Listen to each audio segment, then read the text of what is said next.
Parshot Mattot Masei begins with the halachot, with the laws of Nadarim, of vows and oaths, that a Jew has the power to create a new prohibition for himself or herself based on certain phrases that they say. The Torah also explains that there are certain people who can be mefer Nadarim. They can cancel these vows and oaths.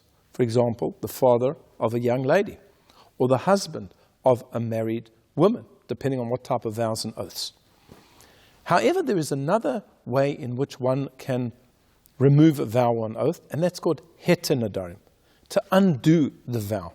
One goes before either a single person who's an expert in these halachot, or before a tribunal of three, and explains that for various reasons they're not able to fulfill this vow or this oath. And the tribunal or the single person will be matirat. They will annul the oath, retroactively as if it never existed. Now this is actually not mentioned explicitly in the Torah.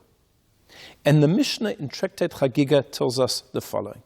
Heter nadarim, that the annulment of oaths, porchim ba'avir, it's like floating in the air, flying in the air.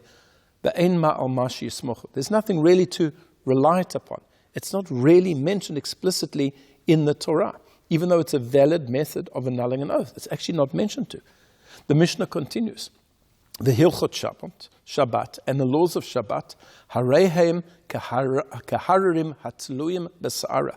They are like mountains that are hanging by a hair. Shehem mikra mu'at, because there's so little material, text about the laws of Shabbat, v'hem halachot merubot, and yet there are so many laws. If you look at Tractate Shabbat in the Talmud, it's a massive tractate. In fact, there's two. There's Shabbat and Eruvin, the laws of carrying.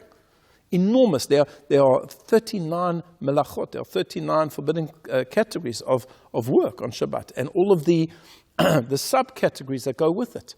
But these are only mentioned very, very briefly in the Torah. What is this Mishnah? What are our sages coming to tell us?